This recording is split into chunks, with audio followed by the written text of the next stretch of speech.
Hello and welcome to the Sonic Cinema Podcast. My name is Brian Scuttle. Thank you for joining us at www.sonic-cinema.com, as well as the Sonic Cinema Podcast YouTube channel.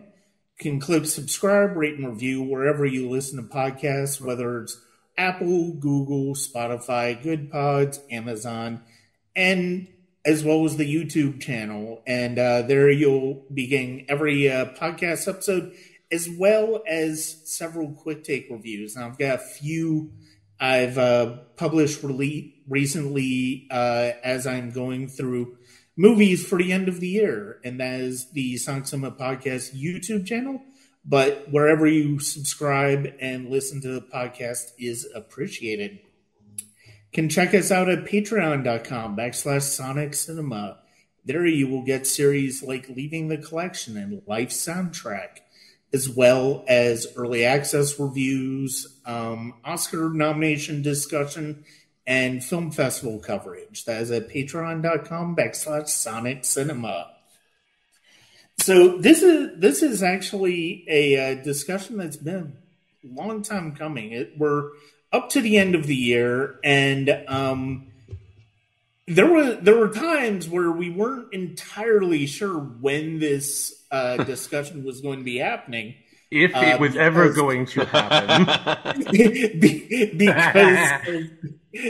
because of the absolute disaster that has been Warner Brothers Discovery over the past couple of years. But we are here now, and on the week of the release of Aquaman and the Lost Kingdom, we are going to be discussing James Wan's 2018 film, Aquaman. The we is myself, obviously, as well as past guests, D.W. Lundberg and Kevin Thomas. Gentlemen, thank you very much for joining me. You're welcome. Thank you. Thank you. I'm looking at the budget for Aquaman and the Lost Kingdom. It's $205 million. I looked at... So there is no way they can just sweep that under the rug, right? They have to release this. That's too much of a tax write-off. You know, I don't put anything past David Zaslav to use the tax write-off anymore. Yeah. Just the fact that this is getting released at all, I don't care if I love it. I don't even care if I hate it. I'm just happy that somebody made a movie for Warner Brothers and it's getting released. This is a low an bar. excellent point. No, I mean, it's like there was a lot of talk about The Flash before it was coming out. It's like, how do you even release this? And it's like, well, because of the fact that it cost $200 million. All this money. That's how you release it. The Flash, which I was a defender of that. I am. I enjoy it. I think it's fun. I think that it's like it's fine. Not going to be on any favorite list, but it's enjoyable, and that's what I can do to step up and defend it. Wait, are we talking about The Flash? Yes, to me it was. No. We're talking about, so we are talking about Aquaman. Honestly, it's like, Well, I mean, Kevin just saying right now that okay, all right. No. Yeah. I'm glad somebody enjoys it. That's great. There were things I liked about it. Hey, I know I'm in the minority. I am fully aware I'm in the minority on thinking that movie is fine. Well, you have all these like worst of the year lists, and I haven't seen enough that I can confidently put together a worst list.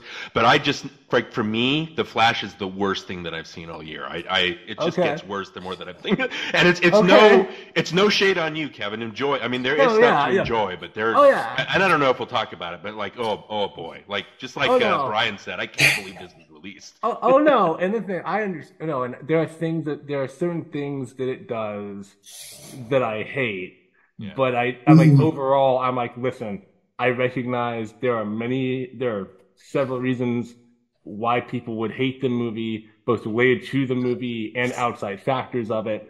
I was like, look, as a movie, I'm like, it's watchable. I enjoy it on the most basic level as like action things, colors, and I can't even muster up that much enthusiasm. Like, look, I didn't hate it. I thought it was like watchable. I have enjoyed it. It is a thing I can turn my brain completely off for and not think about whatsoever. Mm-hmm. And it's like, look, it functions as a movie for me. That is all I can say to defend the film. Yeah, it's not the worst thing. It's not even the worst comic book movie. It's No. just there are things in it, on the level of like Superman 4 or X-Men Origins Wolverine. Where I'm watching it going, how did they? Oh man, you know what I mean? I'll say like, so I have a small story with X-Men Origins Wolverine, that came out when I was about 14 years old. And as a dumb 14-year-old, I thought it was the coolest thing ever. Yeah. To the point where I even I invited a girl over to watch it with me one time, and I'm sitting there having a good time, and I turned to her at the end. She's like, "How was it?" And she's like, "It was okay." And then later I was like, "Wait, actually, that sucked." Yeah. Why did I enjoy this? Kevin, it's okay. I was 31 years old when X-Men Origins Wolverine came out. I actually enjoyed it at the time. We all have our baggage with certain movies. I think the worst movie that I liked when I was a kid is Son of the Mask. Oh man. Yeah, that was I distinctly remember my dad and my grandfather sitting there watching it with me, and I'm enjoying it and they're just being very quiet. And I turn to them when it ends and I'm like, "That was so great." And they just look at me with these stares of and now I hate it. Even Batman and Robin isn't as bad as I thought it was when it came. I mean, I'm trying not to be a cynical bastard as much as I usually am, but like it is what it is. You know what I mean? It's just I don't know. Like I think something that I will say for Batman and Robin's defense is that I think Arnold Schwarzenegger and Uma Thurman are really keyed into what it's going for, and I think George Clooney makes an actually good Bruce Wayne. It's like when he's out in the public. He's real life Bruce Wayne. Well, or not even that, but out in the public when he's just being George Clooney. Of course, he's natural. But even in the few quiet moments where he's kind of being slightly pensive, as pensive as a movie made for 6-year-olds will allow him to be, I think he does. I think he does okay. And with a stronger, I guess with a more thematically focused movie, I think he could have been a good Batman. Yeah, he's fine. It's you're right about Schwarzenegger and Thurman. They're cute, and I just think Clooney's probably the least embarrassing thing about he has a good arc, I think, in the movie. So there's a positive for Batman and Robin. He's got more of an arc in Batman and Robin than he has in the Tim Burton '89 Batman. I'll say that. I'll say that too. I look at Batman '89 as a Joker movie that Batman happens to be in. That's a good point. Anyway, the Water Boy. Aquaman. So, Aquaman.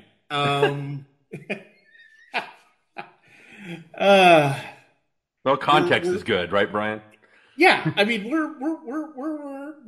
in good shape here. I mean, the fact of the matter is, it's like I did kind of want to talk about DC to a certain extent, the DCEU to a certain extent.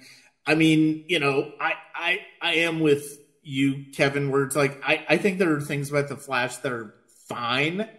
But yeah, I'll admit it is a movie that I will probably never watch again.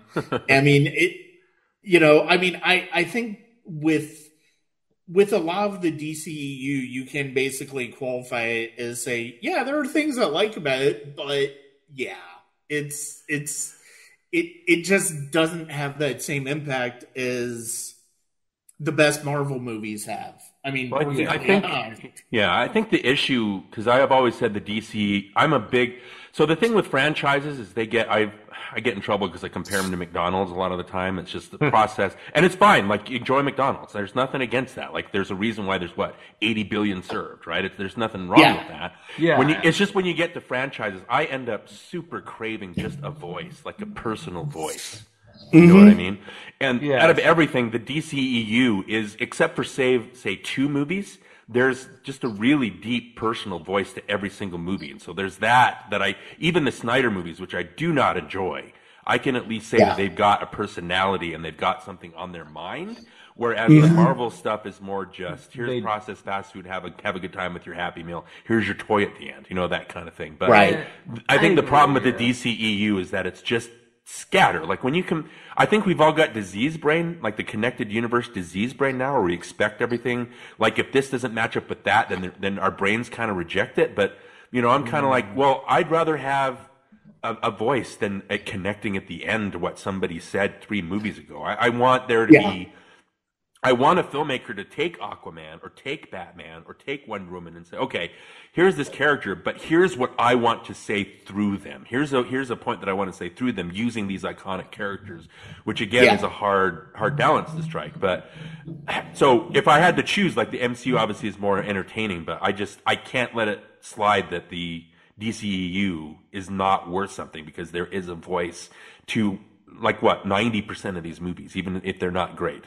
And I agree. I agree with that. I think that I find that even the DCEU movies that I don't really like, I've gone back and rewatched them because I think they all have good things about them, like individual ideas or arcs or character beats or action that I like. And even if they don't work, I can at least tell, okay, only this person could have made this movie this way, and it makes me feel like this. And even if I don't like how they're handling the characters, I'm like, okay, this is what your take on Superman is. This is what your take on the Suicide Squad as a team is. This is what, I like being able to see this is what a director wanted to do, because I grew up in the early 2000s where almost every comic book movie, whether it was good or bad, had a unique voice, a unique flair to it. So I got used to that. And so seeing DC kind of continues that tradition with every movie where, okay, I feel like the director made this movie. Yeah. Even if I don't like it, I'm like, hey, you know what? Somebody made this movie that only they could have made, and I respect that. Right. Well, I think I just thought of this. Those little sticky toys that kids have? You throw it against the wall, and you see it crawls down the wall, right? You know what I'm talking about? Yeah. That's the MCU. Like you throw it, and oh, look how fun that is, but it doesn't leave a mark.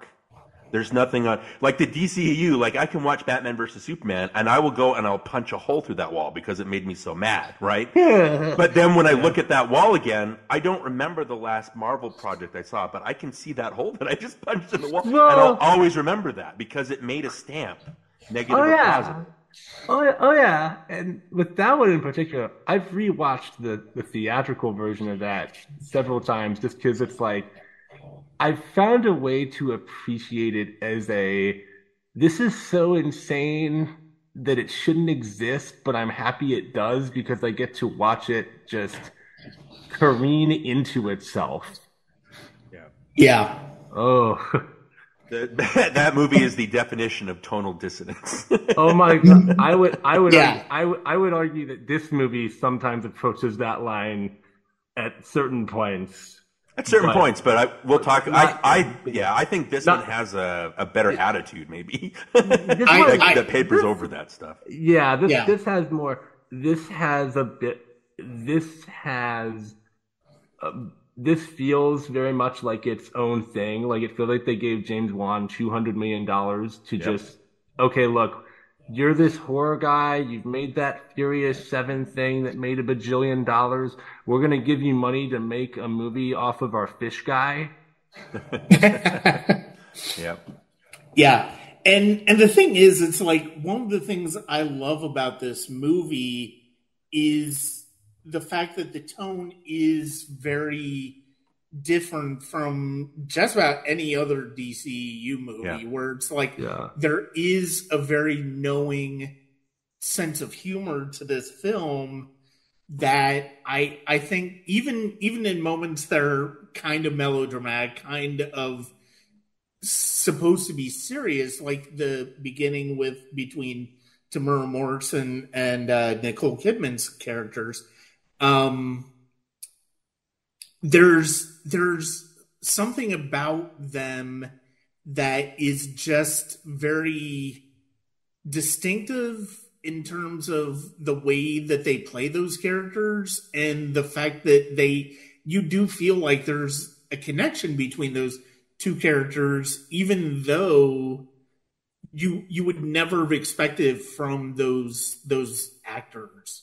Well, there's a sincerity to this movie that's not, again, comparing it to Batman versus Superman, where everybody in the movie is there. I don't really consider them people. They're just like avatars for statements that you're trying to make. There's no to an extent, Henry Cavill is a very charismatic actor, and I love watching him, like especially in Man from U.N.C.L.E. But you watch him as Superman, and I'm like, this guy is dead weight. Like what? He's just frowning the whole time. Like there's and that's because again, he's playing an avatar. He's playing like a walking statement for something. But I think that's the difference between that and this is there's some actual sincerity. Like Brian, you were saying, there's a connection there. And it's that, even though it's goofy, it's that connection that I think makes this one stand apart from the previous ones. Yeah, and I think and I'm happy you brought the opening up, because I had to stop myself from live tweeting my like reactions to this as I was watching it tonight. But like the opening of this thing, I really like how small it is. I really like that this big, goofy, ridiculous superhero movie opens up with two people just meeting each other and falling in love and starting a family. And then the Blue Master Chief guys show up. But like before that, it's like, look, this is just a nice little quiet human opening to this movie that invests me. It makes me care really fast. Well, the sincerity that I'm talking about, and Kevin, there's a bond that they're forming. So when when the action scene starts, there's a sense of scale and stakes because there's something to lose here, right? There's a family that they've built, and the action puts them in danger, and so you're involved. Again, some previous movies, it's just mass destruction, and so there's nothing really to latch onto, like with your heart. I don't know if that makes any sense. No, it does. There's a major difference when the fighting starts and she has to go back. It's like and they're crying at each other, and she says, we can't cry under. There's some sincerity there and some feeling, and that's the difference. Yeah. There's also when he brings her in. Did you guys hear the Archer Treachers commercial that they're playing on the TV? Oh, which is a seafood place. Yes, it's a seafood restaurant. Oh man, I remember that. Okay, that's the sense of humor that the movie has. Okay, did you guys see that he has like an H.G. Wells, an H.P. Lovecraft? It's the Lovecraft, yes, on his table, and it's the Cthulhu thing that pays off later. Yes, yeah. And I thought about this is the first time I noticed that on this viewing, and I was like, okay, so I wonder if that has anything to do with this weird bit that happens later. I wouldn't be surprised if there was just a little seeding there. But the opening of this is really nice and really sweet, and even like, I feel like the opening act of this does a really good job with the smaller character stuff. Mm-hmm. Well, you're talking about James Wan is not a stupid filmmaker. No. No. When I heard that he was directing this, that got my antenna quivering. I was like, ooh, James Wan. Like, because I'm not really a fan of the Saw franchise, but I admire what the first Saw did, right? Yeah. I liked Insidious, had some style to it. And The Conjuring, I adore The Conjuring. It's the furthest thing from the Saw aesthetic that you can get. It's just a spooky haunted house movie that's so scary it got an R rating because it was so scary, not because of any gore. Yeah. And so as a filmmaker, I was just in love with him. And well, let's see what he gets with a superhero movie. And holy crap, like he really uses that budget. Brian, we really just jumped into it. Like, was there a history that you wanted to share about the movie, or are we just not necessarily? I mean, I just wanted to take this opportunity to talk about the movie because of the fact that my history with this movie was watching it opening night with my wife, and then later that night we ended up going out to Colorado to visit some family for Christmas. I mean, that was my history. Like, it's not extravagant history, but no, I just genuinely have always had a soft spot for this film among the past few years. I mean, we'll get to part of why that is, but I mean, you know, I teased the idea that I might get a little controversial on this one. I as well. And here's one of the we're not already controversial. I think we're well within the lines right now. Here's one of the things I will say. You know, a filmmaker that is near and dear to my heart, Darin, you know this, is John Woo. Mm-hmm. And he uses slow motion to accentuate the action in a way that heightens emotions and the impact of that action. One of my biggest beefs with Zack Snyder as a filmmaker has always been his over-reliance on slow motion. And I think part of the reason where his approach to slow motion falls apart for me is because of the fact that it feels like he's using slow motion as a way of making basically like live action paintings that are just there to be gawked over by, you know, people who appreciate pretty visuals over any emotional weight that they bring to the story. I think in this film, I do think there's a little bit of the Snyder aesthetic in what Wan does as a director when it comes to slow motion. But I feel like, especially in that first sequence when the Atlantans come to take Atlanta back to Atlantis, and there's that kick-ass fight sequence that really shows action film chops from one that we really had not seen before. Nope. In Series 7, that opening fight is so cool. I feel like he understands what John Woo is doing with slow motion more than any other American filmmaker has. Well, the thing with Nerd Writer 1 did a video on a YouTube essay on Batman versus Superman where he says that Snyder's aesthetic is be odd.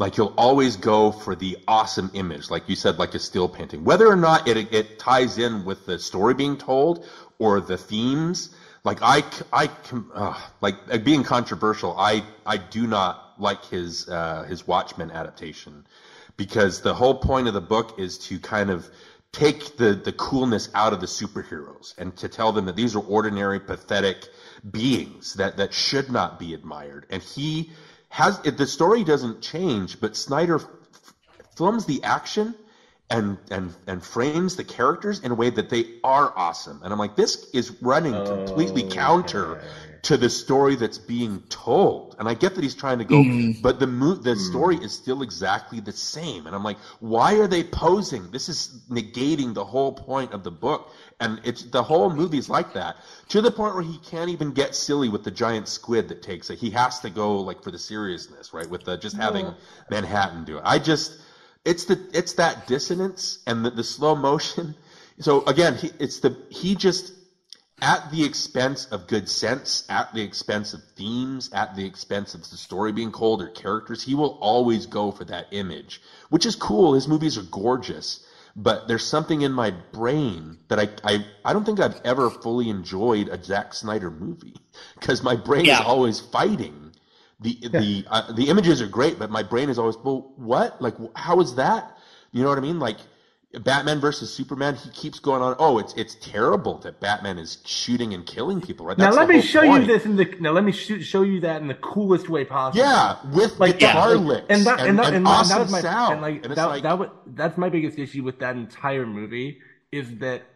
So again, what I'll say about that is, I think the Superman idea in that movie, like the storyline with him, is actually cool in concept. It makes sense to me. Cool, I'm fine with it. The Batman side of that movie, I hate. Hate. It's like, you know what I mean, right? If you're if you're trying to frame it as this is, but why are you shooting it and like scoring it like that? Like what are you doing?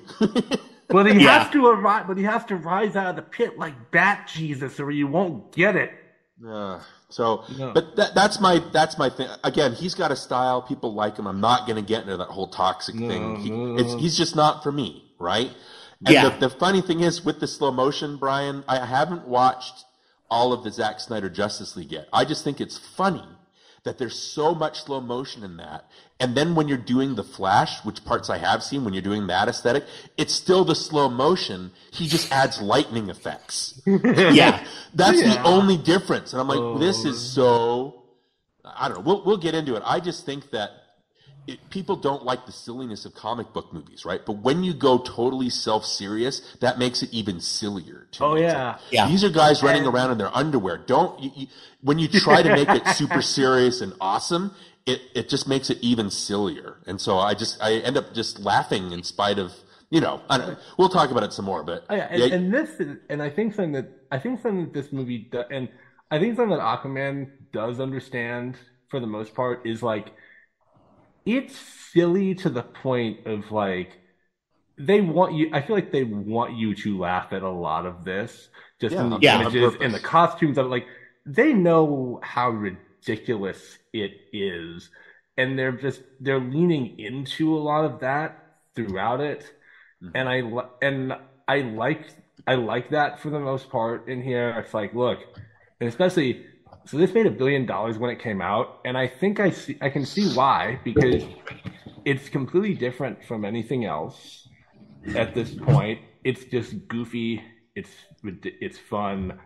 And yeah, it's not taking itself very seriously most of the time. Well, the scene that absolutely defines itself for me is when Arthur and his dad go to that bar, right? And they're having the conversation.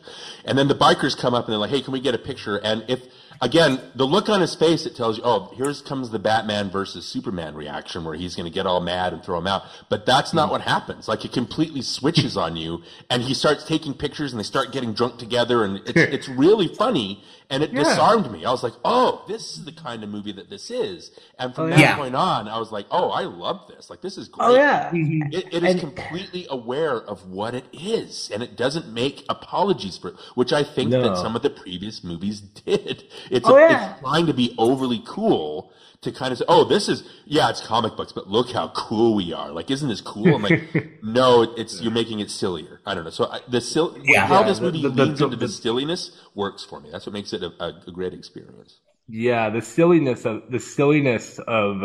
that bar bit.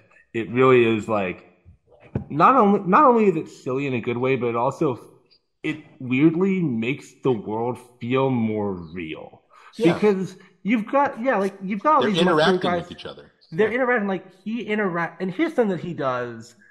Here's something that he does a lot. So the movie shows a lot in the action scenes where he's around other people. He goes out of his way to save people in this movie. He cares about other human beings. He's not just fighting the bad guy all the time. Whoever dies over there, I don't care. They show you him going out of his way to save people in the middle of the destruction. He gets all the people off the submarine thing. He drinks and goes crazy with the dudes in the bar and takes pictures. It's like, this is what a superhero would actually be like in real life. People would be taking pics with them. He's got a self-awareness and a humor to himself, like you know what I mean? And so, I don't know. I think Momoa is a very, like, you look at him, you're like, I can't like this guy, right? Like he's too big, he's too buff, but he's a really charismatic, fun actor. I think that the way that he, again, he's the himbo superhero, right? I mean, you're able to just walk and have a drink with them at a bar. It's like, that's great. Like, that's what we need.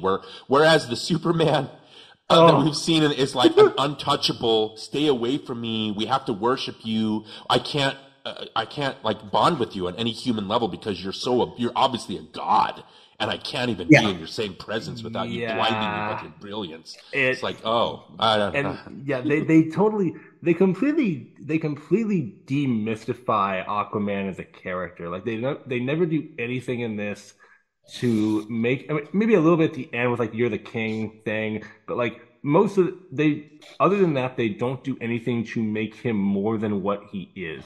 He's a bro. He's a buff dude who does his own thing, and he matures as the story goes on. But yeah, starting him in the place of I'm just a regular super buff guy who helps people is a great starting place for a superhero.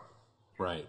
Well, just to tie it back to Brian, if we're talking about the action in this, right? And Brian, you said that we like James Wan did this. Like he shows us like a skill that we were unaware that he had, and so he leans into it and it worked. If I can give Man of Steel one real positive, the way that Snyder shot that movie in a way that the superpowered beings felt genuinely superpowered.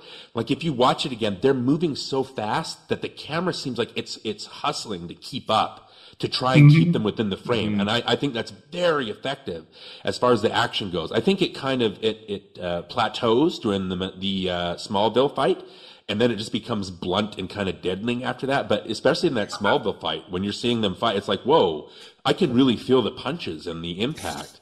And, with John Woo, I mean, are we kind of, Brian, I hope we're not like, getting too far off topic, but how is this kind of where you wanted to go with that? I've watched a number of Wu films over this past year in preparation for Silent Night, and one of the things that when I watched Silent Night, one of the things I really got to think about, and this kind of goes back to a great podcast that our Darin, yours and mine mutual friend Jason from Binge Movies did on Wu's work. Yeah. Is that there's a specific reason that he uses slow motion. It's not just to make the action look cool. And I think that's the thing that a lot of people didn't realize when American filmmakers basically co-opted it to their films. And I think one of the things that I like about the way Wan uses it in this film, and look, I mean, there are moments, there are like individual moments that are very painterly. Like I love the beginning of the trench sequence. I think that is a beautiful James Wan sequence, but it does also play off of that Snyder-esque use of slow motion as creating moving paintings more than just creating a dynamic action sequence. But I think there's enough action here, whether you're talking about the beginning, whether you're talking about the first fight between Arthur and Orm, and whether you're talking about the Italy sequence, that I think you do see there's an approach to slow motion that Wan uses that does remind me of Wu in his early work. And one of the things that frustrates me so much about some of the criticisms, to go way off topic, to some of the criticisms about Silent Night, is that it feels like people were anticipating one movie from Wu without really wanting to engage with the movie they made. Yeah. And that frustrates me because of the fact that I think if you look at the film from the context of what he actually is trying to say in that movie, the slow motion serves a completely different purpose, and there than it does in stuff like The Killer and Hard Boiled and Hard Target.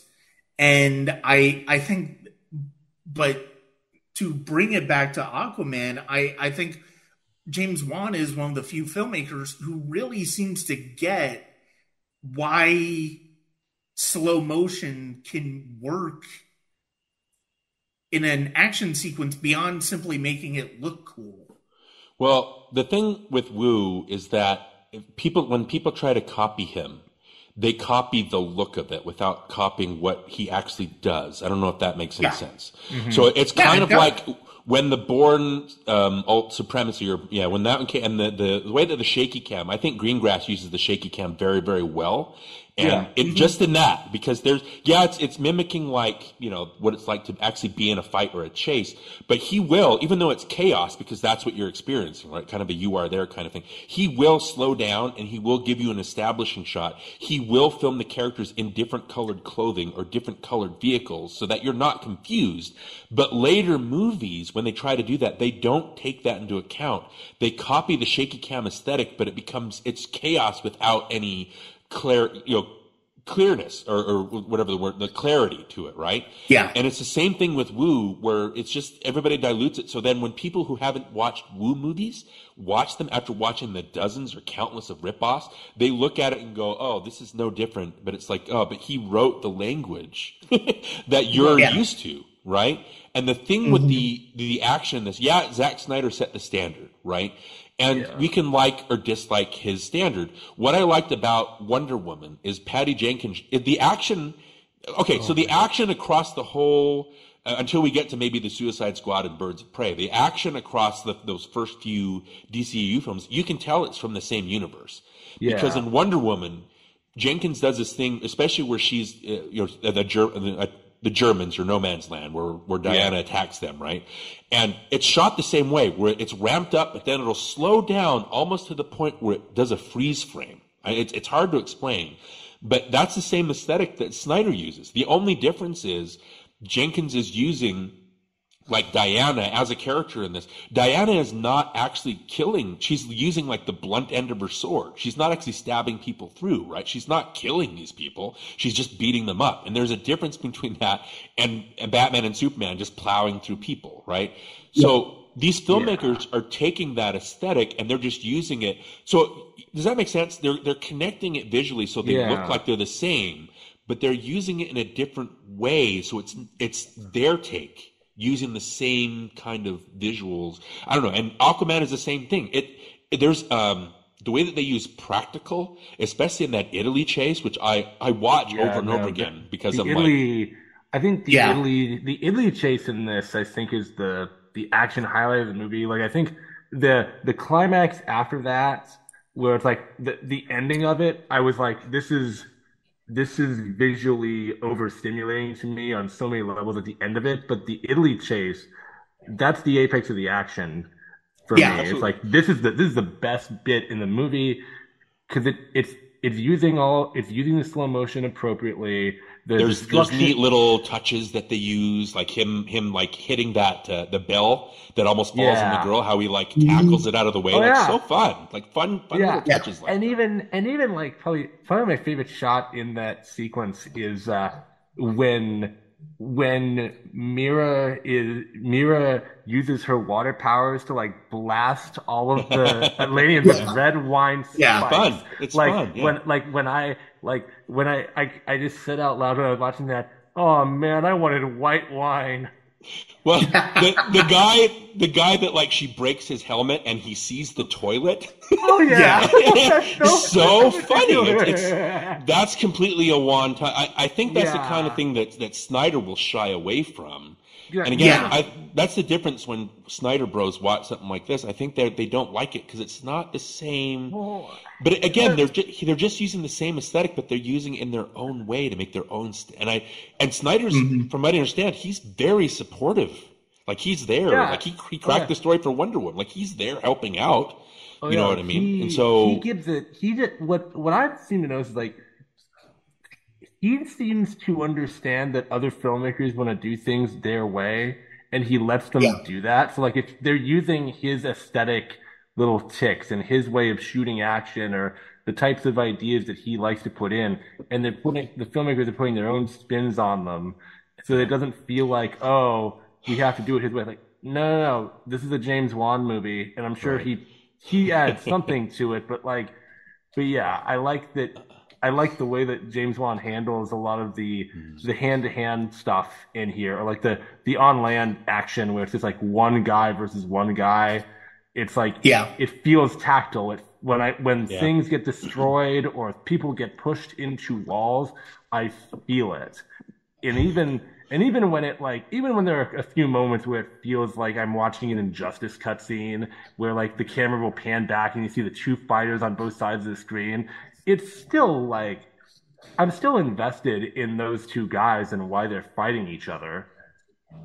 Yeah, I mean, you talk about the impact. You can feel it, but you can also feel the impact of that part in Batman v Superman, where the terrorist is holding Lois Lane and Superman.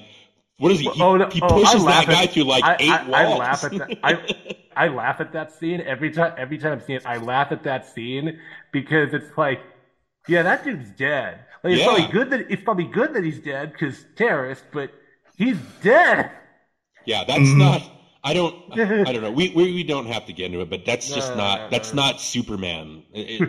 I don't. Yeah. Anyway, back on. But to get back on this movie. So the other things that I do appreciate about this is that I like I think it's an interesting idea that like I like the idea of Arthur being somebody who doesn't know how things work. Sort of like all right, I'm mixed on the idea of he'll be a good king because he'll unite both worlds. And I'm kind of like, you don't know how to rule though. Like, it's a problem with how it's done. I'm like, I don't know how he'll be a good king here because, I mean, I don't want Orm to rule either because he's going to just start a war with everyone. But Arthur isn't trained. He's not aware of the customs at all. So right. It's a big stretch for me that all the Atlanteans are like, yes, he is the son of Queen Atlanta, therefore he shall be king with no formal training. It's like, okay, Atlantis is gonna tank.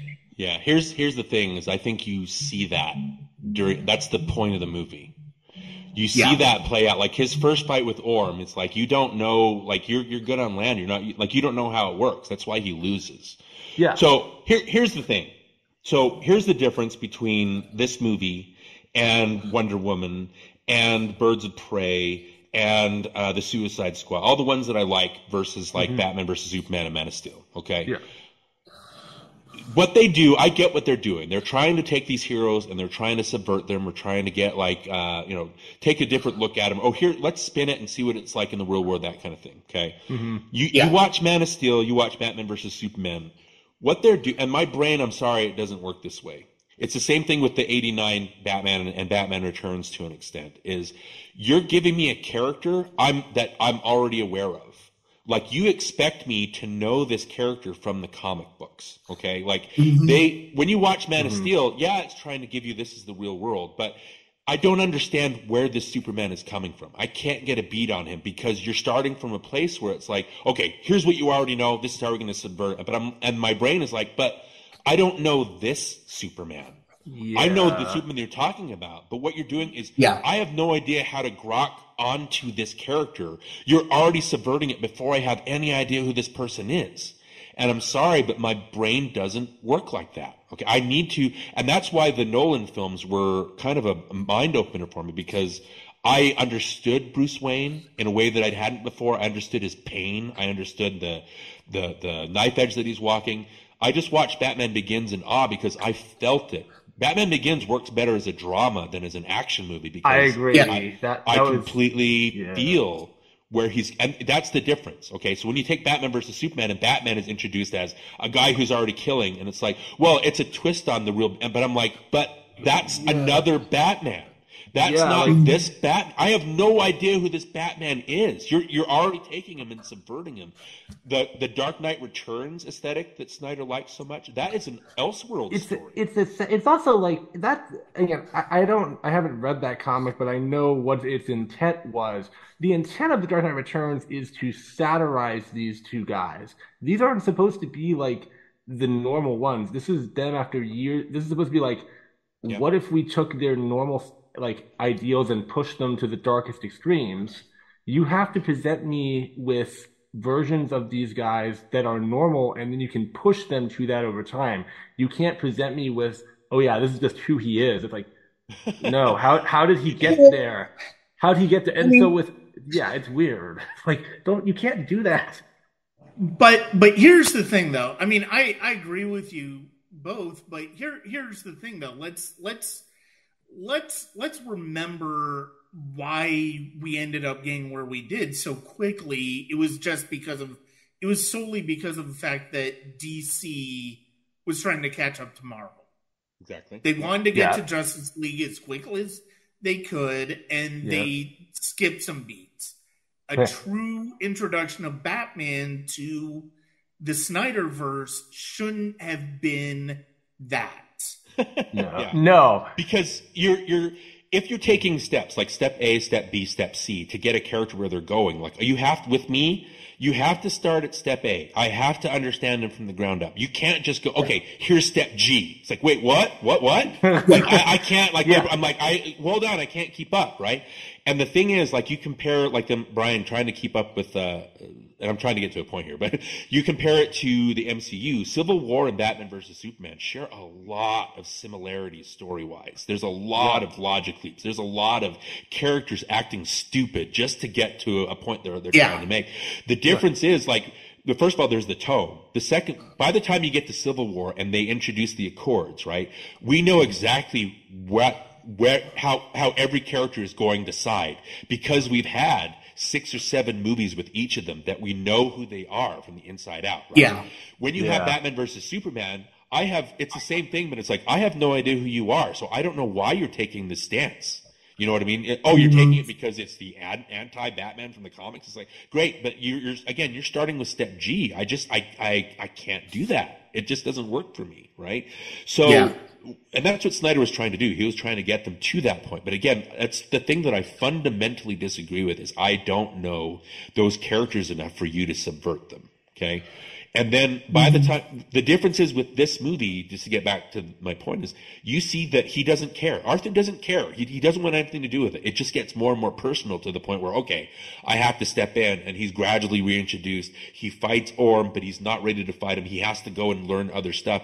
The thing that I love about this movie is when you see him fight Black Manta for the first time, which, holy crap. That's the screen accurate, like the when he shows up in Italy in that costume, I'm like, holy crap, it's like he stepped right out of the comic, right? I laugh in joy whenever I see that. Like, you get the giant bug, like it's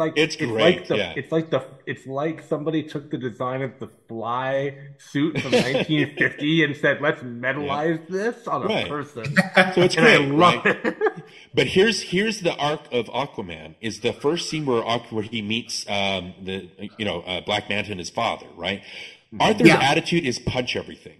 So he punches, like he kills the dad or hurts the dad so much, and then the dad has to kill himself. So now Black Manta has this whole vendetta against Aquaman, and it starts this whole thing where it comes to a point in Italy where now Black Manta's found him, now he's hurt him. And so what Arthur realizes over the point of this movie, and this is what I think it's a beautiful experience, is he becomes the hero that just realizes he doesn't have to punch everything. Okay. Yeah. So you had the Italy part, which is great, and then you get to the bombast of that giant battle. I don't understand who's fighting who or why everybody's trying to kill each other. But it comes down to the point, though, where Arthur again fights Orm in his own element.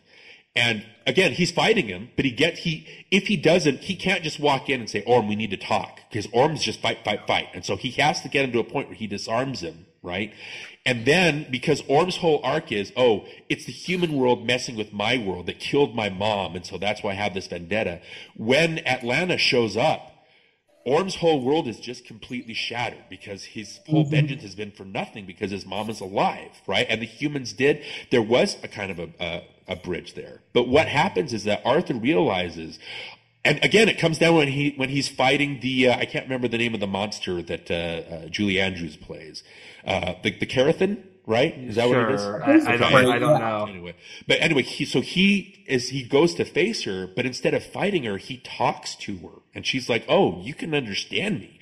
Everybody comes down here and they try to beat me up or try to kill me. You're talking to me and you're trying to reach me on my level.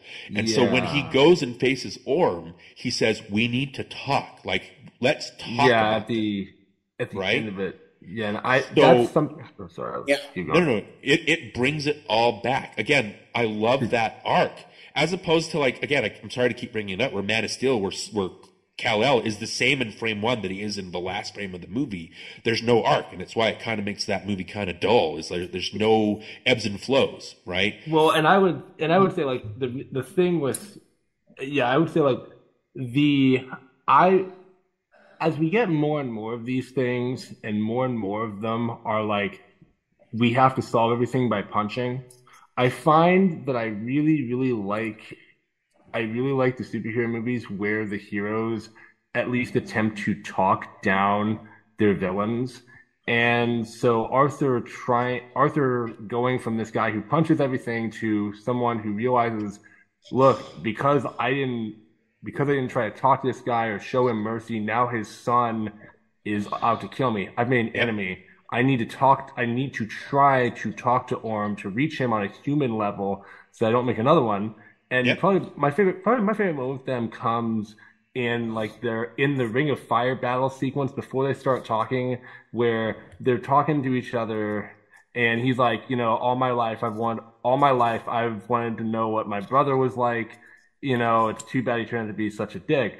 But it's like this again, like even it's probably meant a jokey line, but like I feel like Jason Momoa delivers that sincerely, where it's like, as ridiculous as Patrick Wilson looks in any single frame of this movie, there are moments where the two of them are together, where it's like, wow, they're trying to humanize these guys, even though and I think the movie lets Orm down in that department. I think by the end, he gets more into traditional evil bad dude as it goes on, but I think that he's still human. I still feel like he believes in his point of view, and I want to see where their relationship goes in the next one, because I think that, and then also like I think Black Manta, how he's handled in here, I think he's the most interesting person in the movie because I really get him. Like, I really understand why he's doing what he's doing. Yeah. Well, that's the difference. That's what I'm talking about. It's like, I know it doesn't matter to me if Arthur is cartoon or comic book accurate. At the end of this movie, I know who he is. Like, I know, and Momoa brings it sincerity, right? I don't know who Batman and Superman are by the end of Batman versus Superman. I don't know who they are because they're still just stand-ins for some kind of statement that's being made. But Arthur, again, and Momoa brings a lot of that. He humanizes him where I like him. I want to hang out with him, and he is fun, right? Yeah. But the sincerity is really what I love about this. The whole movie comes down. You know how Atlanta says goodbye. What's Tamora Morrison's Tom. Yeah. He said he has to say goodbye to him. She says goodbye to him, right? And I love the idea that every night at sunset, because she told him that's what he goes out onto the pier and that's just what he does. And Arthur knows that's what he does, and that's how they meet them. And the whole thing at the very end, it comes down to he goes out again. You see the look on Tom's face; it's just another day. But then Atlanta is there. And they run to each other and they hold each other. It's like this sincerity here. This movie wears its heart on its sleeve, and it's it's corny and it's silly, but that's comic books. I'm sorry, that's comic books. Well, it's silly and it's overblown, but there's a sincerity and a loveliness to that. And I said, it's corny, but I wouldn't change it for the world. Well, and then the other thing about that, and the other thing another thing kind of connecting to that is. So one of the flashbacks that we see to Arthur being trained by Volko when he's a kid, when Volko takes him underwater and realize you can talk underwater for the first time. Just again, I say this a lot, like a lot of superhero movies I like have this. They have this sense of they have this sense of awe, this sense of joy about a character discovering he or she can do this. Like that kid just flying through the water, jumping up with the dolphins, yelling woohoo. It's like, yeah, no, this is what I like. I love scenes like this where we're seeing them have that elation of having powers. And yeah, it's goofy and it's ridiculous, but it's like that's how you would attach me to them because I can then imagine, wouldn't it be cool if I had that? Superheroes are like superheroes are power fantasies and things like that. It's like, yeah, I love when movies do that. Show the kid having joy at what they can do. Instead of it being like a burden. Or what if Michael Keaton gets joy sitting there in his dark chair castle waiting for the bat signal atop his house to light up? What's his joy?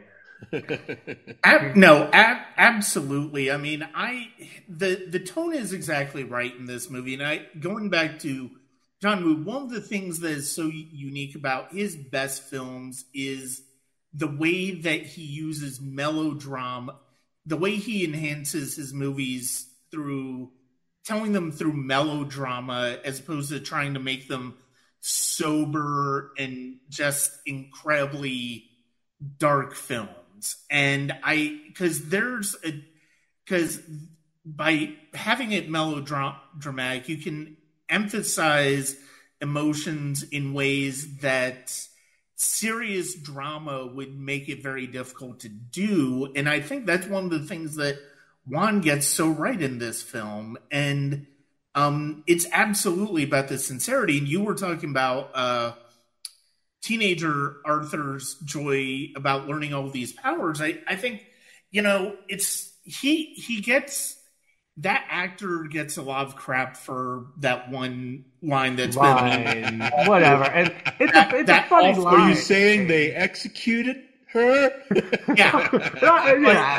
Yeah. But here's the thing. Okay, so here's the thing though. It's like one of the reasons I am very much on the side of not being a fan of the fan madness, and this is going somewhere.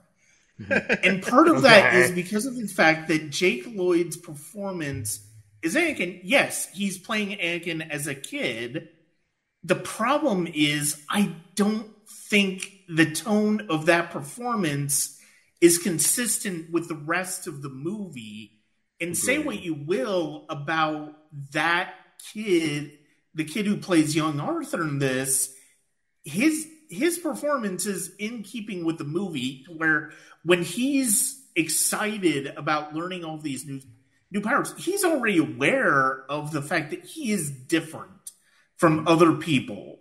So he's learning about these new things that he is capable of, and that's where the excitement comes from. It's very genuine.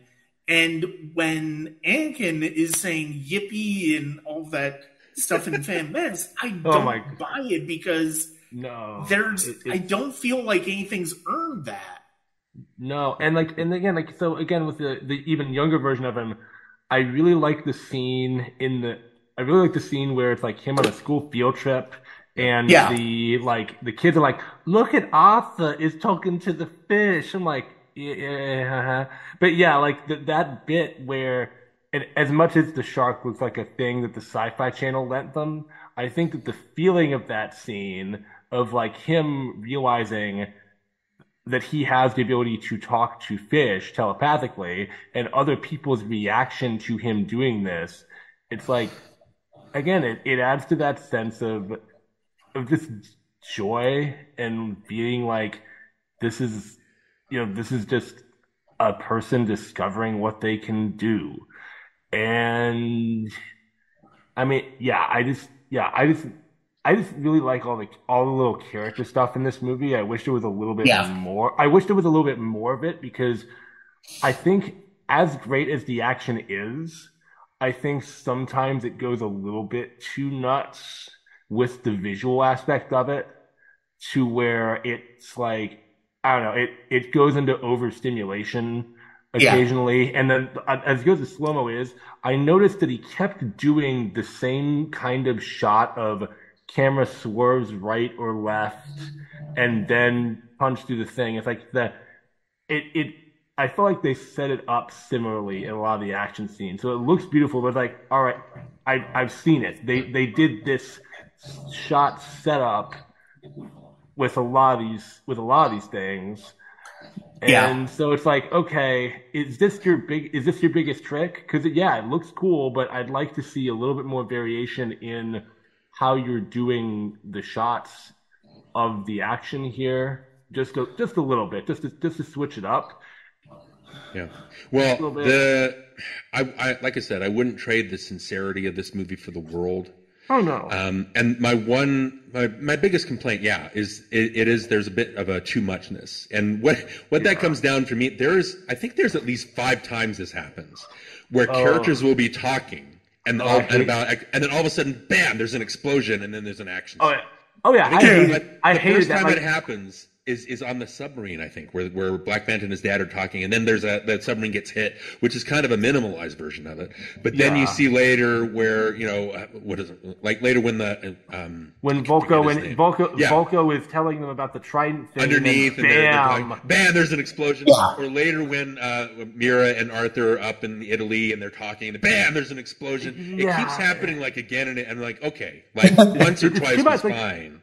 And but I feel like it's meant to be like a joke at some point. I feel like it's either somebody doesn't realize they're double dipping, or James Wan wants us to laugh at how many times in one movie it would be appropriate if an explosion happened during our conversation at some random moment to emphasize it. What they're doing is they're leaning into what they think comic books are, right? Like you look at Branagh and Thor. You look at Schumacher's movies where for some reason they think comic books are all Dutch angles. Yeah. So that's how they shoot their movies. You know what I mean?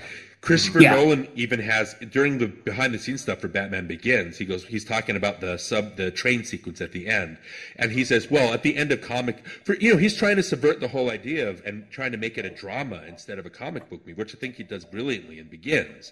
But then when he talks about the train at the end, he says, well, all comic book movies have to end with a big bombastic. And I'm like, no, Chris, they don't. No, they don't. And when he did The Dark Knight, he does this subverting thing where the whole movie, Joker literally says, you didn't think that this whole thing was going to come down to a fist fight between you and me, did you? And I cheered at that point because the whole emotional crux of The Dark Knight is when Harvey and Commissioner Gordon and Batman are talking about the implications and the consequences of the actions that they took. And that set the whole movie in motion, right? So The Dark Knight ends with them talking, which is great, and that it subverts that. Yeah, and what this movie does, sorry, Kevin, what this movie does is it's the same thing as The Dark Knight where it subverts it and it's Arthur saying, no, let's stop fighting, let's talk. But it does it in a way that's comic booky and larger than life. The first time that I watched this when we watched this on the big screen, like I think opening weekend, there are at least a dozen times when I turned to my wife and said, this has to be the most expensive movie ever made. Because some of the shots were so not just gorgeous, but so huge on the screen. I'm like, this is giant, right? But I guess the point that I'm making is, it's a comic book, but you don't always have to, to bow to the comic book aesthetic. You can do something else with it. You can do something different. You don't have to sacrifice narrative or good sense just because it's a comic book movie. Well, so that's the thing I wish you would step back on. Yeah, and that's the thing. And again, like The Dark Knight, I love that you bring that up because I think that for a long time something that I ding The Dark Knight on was the whole Joker ship thing because it feels the most traditional part of it. I'm always like, okay, whatever, do the ship thing. Writing gets really cheesy right here for me. And then I did realize when I got older, the actual climax is the three of them talking. And a lot of that movie is people talking. And in this movie, in Aquaman, the scenes that I like most, it's not the action stuff. The action is very good, but the stuff that I like most is when characters are just talking. Like I like this bit where Arthur and Mira are walking around Rome together, Italy together, and they've got that song playing where she's just looking at land people and realizing that, they're fine. And she just makes a little water dolphin thing out of thing for the kid. Like, and the thing, like, I feel like this has to be because of just so many of these are so big and so explosive all the time. I cherish these things where they're just walking around and being regular people, and I'm reminded that's why I connect to these guys because they're just human beings who can hit really well when they need to, but I want to care about what what they're doing, who they are as people. I know who everyone is as people in here. They're not action figures. They're not just I'm just gonna bang these guys into each other. There's that sincerity, right? Yeah. Sorry, this is a bit of a tangent, but Kevin, you were saying, that part where they're walking around and she blows like the water and stuff. That scene has been done countless times before and countless times after, where even Elemental that came out this year has that same scene. It's the two characters walking around doing a song. I know. But it's part of the language of films and stories where you need that. You need to see people bonding and appreciating each other. And that's the thing. Yeah.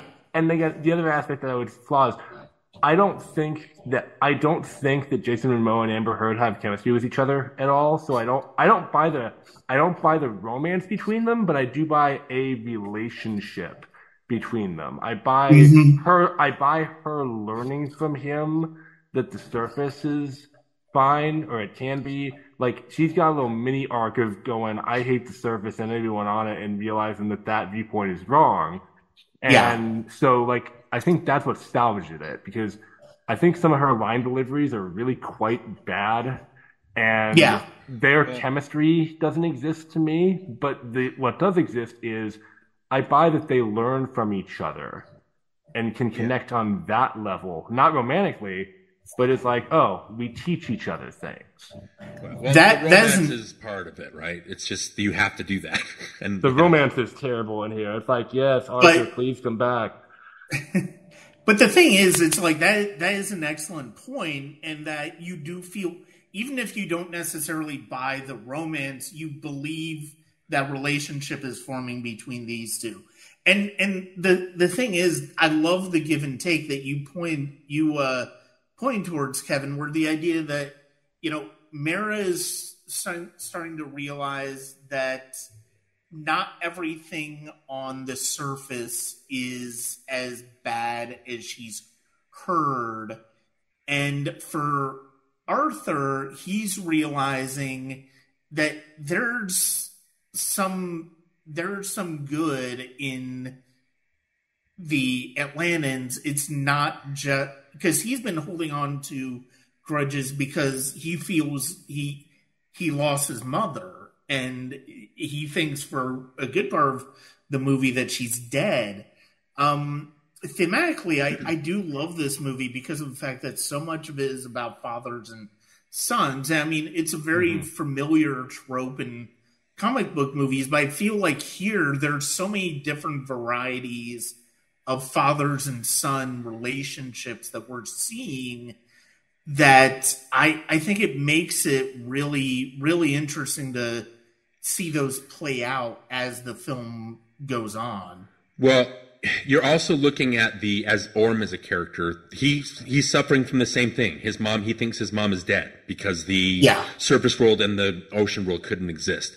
So again, very subtle, very good writing that you see that there's a counterpoint. So Arthur's dealing with it in his way. Orm is dealing with it in his way. Obviously they're stepbrothers or, whatever. And so they're dealing with their pain in different, Arthur is ignoring it. He doesn't want anything to do with it. And Orm is like going full on, I'm going to get revenge on the surface level and wage a war because I'm just so pissed off that it did this to me. So again, very good.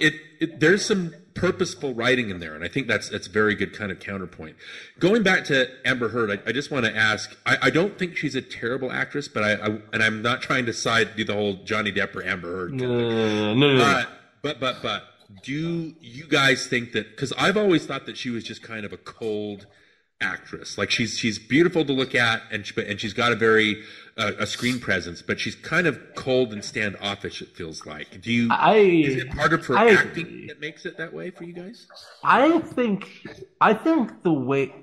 part of it is I've seen her in a couple of other movies besides this. Like I've seen her in was it Pineapple Express, and then what was the other one that she was in? That Liam Hemsworth cell phone movie, Paranoia or something. And yeah, I think that just as an actress, she has a very cold presence to her on screen. Like I can't attach myself to her in anything. And I think in the beginning of this movie, when she's supposed to be cold to him, like presence-wise, not like delivery, but presence-wise, I think that works fine.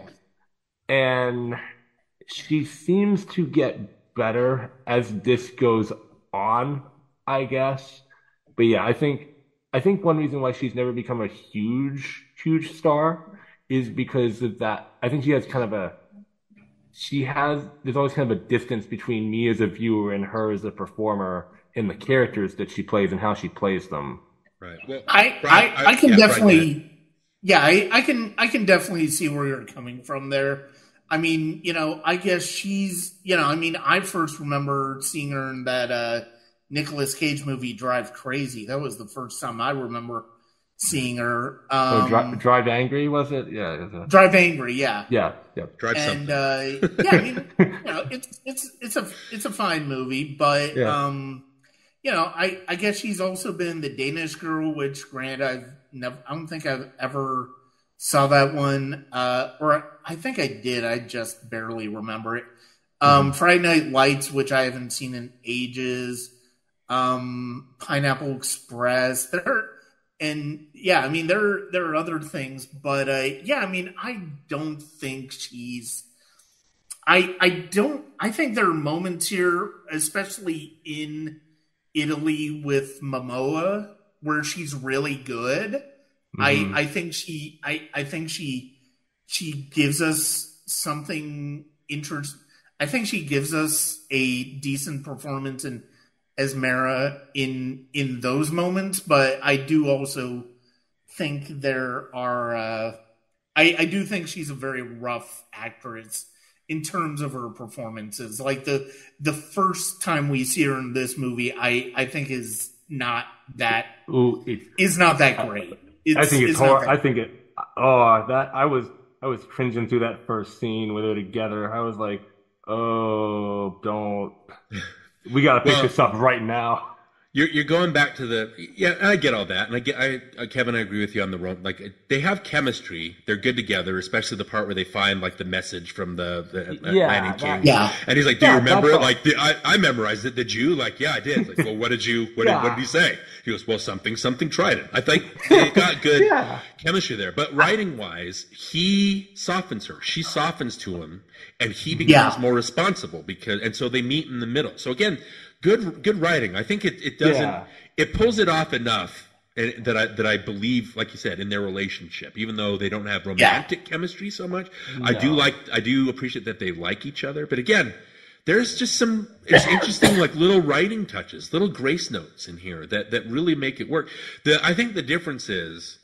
And people complain about Gal Gadot not being a great actress, but I think she's great. I think she really sells the emotional stuff.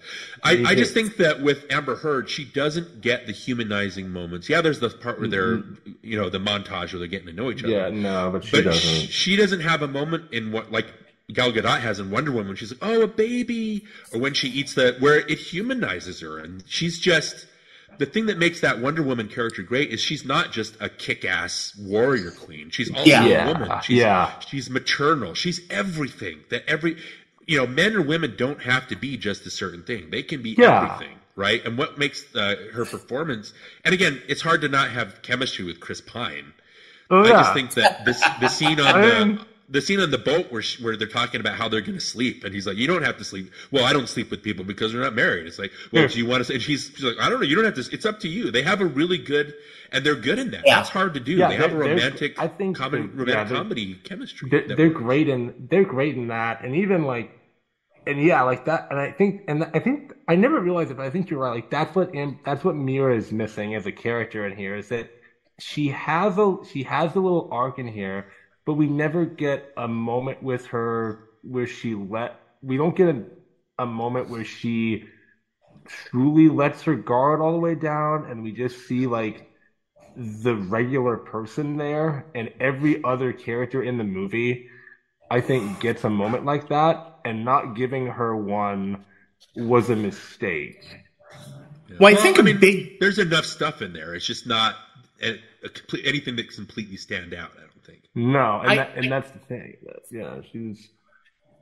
I think a big problem with her characters, so much of her writing is expositional, right? Yeah. I mean, she's the one basically giving people information that they need in that moment. And so that if your primary purpose is exposition in a movie, it's very hard to build a character out of that. And I think that's what makes the moments like when they're in the desert and they find what they're looking for the trident, and when they're in Italy, that's what makes those moments stand out so much and so well, is because it feels like the times we're really starting to get to see her as a character and how she is forming a relationship with Arthur that has nothing to do with just telling him what needs to happen. Yeah, I can definitely see that. It's kind of I think that out of everybody in here, there's a lot of exposition dialogue given to people in here. I think she and Willem Dafoe have it the worst in that regard, because Willem Dafoe is here purely to deliver, Arthur, I need you to go here and get this and kill that man over there. It's like, okay, oh my God, like every scene with him is just him telling him about his powers, or telling him to go somewhere, or telling him a bit of lore and history. It's like as much as I may say that Amber Heard isn't like the greatest, she has more character in this movie than Willem Dafoe does. Yeah. By a country mile. Well, so the two weaknesses of this is there's a too muchness to it. And again, when we say too muchness, I'm not including the drum playing octopus in that. No, that's just great. That's oh my God, that's inspired. And I love that. That's just fully filmmaking right there. Right. So there's a too muchness to it, and there's again, it goes back to the comic booky thing. It's like there's exposition. Comic books always have exposition. It's just a lot of it, and I think the thing is, it's like when somebody described it as a song. When the music in a song doesn't work for you, you start noticing the lyrics. So your brain starts to go to and then when the lyrics don't work, then you're like, oh, this is a bad song, right? I think kind of going along with that, there's so much exposition that's kind of dry. So when there's an explosion that interrupts it, and it happens again and again, you're more aware of it because you were bored by the exposition. And then when there's an explosion, you're like, hold on a second, haven't I seen this like 4 or 5 times before? I had that so it makes you more aware. I had that exact reaction watching this tonight, where I was like, oh, like my brain was really like, wow, people are talking about plot things. Shouldn't something explode in about 3 seconds? Oh yeah, there it is. Right. But it's the difference here. And again, I know you guys maybe have a different opinion, but the reason that The Suicide Squad is probably my favorite DCEU stuff is everything that we complain about. I think that one does it in a way. So again, we're talking about exposition. James Gunn has it in a way where you've got a giant shark. You've got a guy that shoots polka dots. You've got all these different characters. And there's exposition as heavy as anything in any other movie. But because there's so much craziness going on and so much silliness, that exposition plays into it. As opposed to something like this where the action and the camera work just stops so we can see these people just talk. And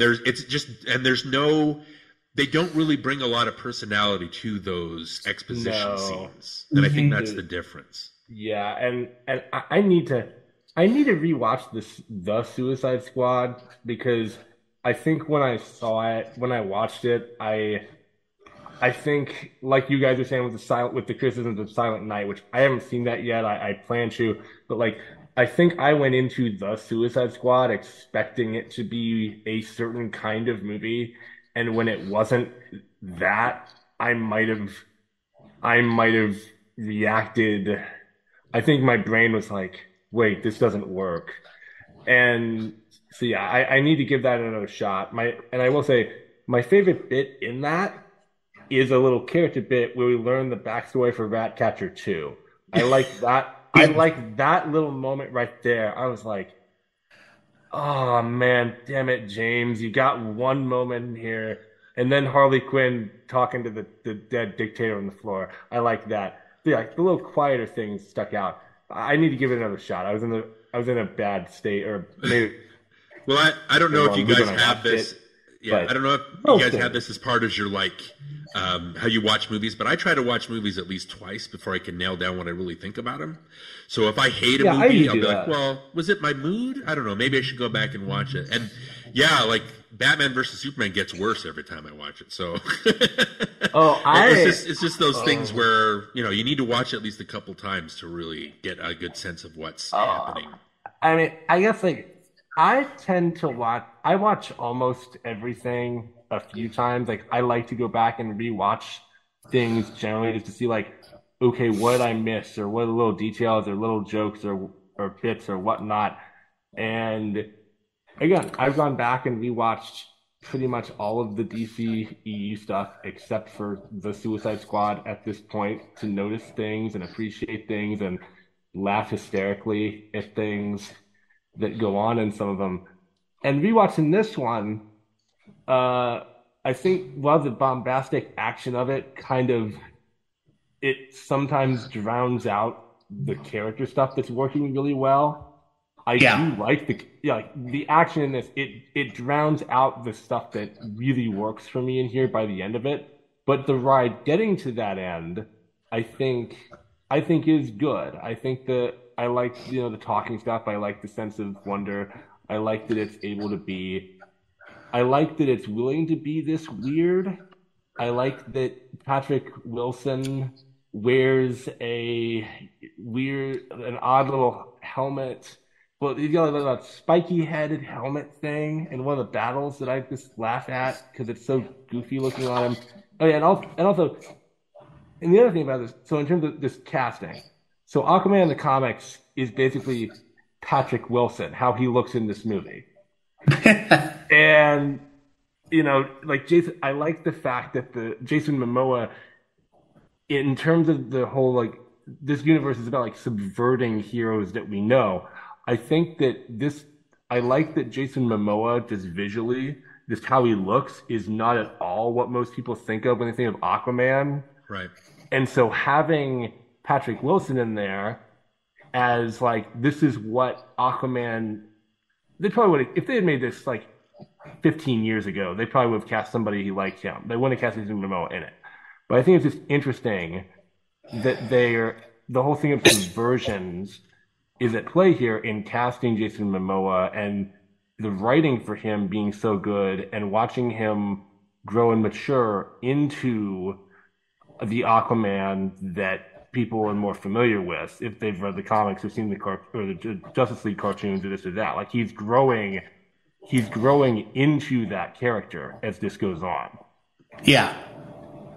Well, it all comes down to, maybe that doesn't make sense. Snyder because he cast everybody, right? Yeah. Yeah. I think he saw something in Momoa that just genuinely works. I think, like I said, Cable has it in him to be a great Superman, but the writing kind of straitjackets him. So there's no... Yeah. And, the thing with... the Superman of Man of Steel and the Superman of Richard Donner's films is, it kind of has the same approach. You need to... It doesn't... So in the Christopher Reeve one, he just is Superman. We don't see him learning his powers. We see where he comes from, all these things. But it's kind of the same thing where it's just, this is the Superman you know from the comics, and we're just giving you the Superman we know from the comics. The difference, though, is that Christopher Reeve is so charismatic and he's so human. Especially if you look at the scene with Kidder on the roof when they're talking, and it's there's so much. I can see who this. Yeah, I can see who this Superman is. I know who he is, and I like him because he's, you know what I mean? And Cable is straitjacketed. I don't think, again, controversially, I don't think Affleck is a good Batman because I don't think he has. A Batman needs to have shades. I've always said this. Batman is most interesting because he's walking a line. Ben Affleck doesn't have that deepness in him to pull that off. And so when he come off gruff, it's like, oh, you're just overplaying your hand a little bit. And he's kind of charming as Bruce Wayne, but it's like you just don't have the gravitas and the chops to pull this off. And I think a lot of it comes down to, he's got the voice modulator, and that's what makes him Batman, right? Like the voice modulator. I've never really liked Ben Affleck as Batman. Like, I think in my initial review for that movie when I saw it, I said Ben Affleck plays this character as if he's a serial killer. Like, just in the way that he walks around, like the presence that he carries in any given scene. Like, even when they're at Lex Luthor's party, if Ben Affleck just snapped Lex Luthor's neck right there, I would not be shocked. I'd be like, yep, that's how this person walks around every day. And it's just how it's how Affleck plays him. Like, there's no shade to him. It's just, he puts on a public face, which we barely see any of in this universe, which I wish we saw more of that. And then he's just got I am dark and somber and sad and angry and. But the parts that I've seen him in the Zack Snyder Justice League, I like him in that because he's not trying to be. Oh yeah, and that's the thing. He's like, Zack Snyder's Justice League sold me on Ben Affleck as Batman to the point where I was like, why didn't we write him like? Why did I need that other movie? He's playing a Batman that I recognize as Batman now. Why didn't we do this the last time? And even Superman is acting more like Superman in that movie. Why did it take us 3 movies to get these characters right? Yeah, but again, going back to the Snyder dissonance, it's funny that they go all of Justice League to make Superman more like, the uplifting moral Superman, just to turn him into the evil Superman again at the very end. I hate it. Okay, I'll say this, and I was going to give it an exceptionally. I was going to give that movie like a 4 out of 5 rating when I watched it the first time. Like, I was really going like, yes, it's beautiful to look at, and for this kind of movie, I am totally on this thing's wavelengths. For some reason, there's a little bit more humor. There's the absurdity is working for me. I'm really in love with this. And then the last 25 minutes of teases for stuff that's never going to get made happens, and I'm like, okay, you just lost half a star because of that. You never, like, I wanted to slap the editor. I was like, get rid of all of this.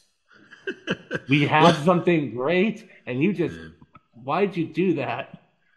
Yeah, it's that I don't know. Like, and Brian, I don't know if we're trying to wind this down or anything, but, I don't know. Like, there's so much, trying to bring this back to Aquaman, okay?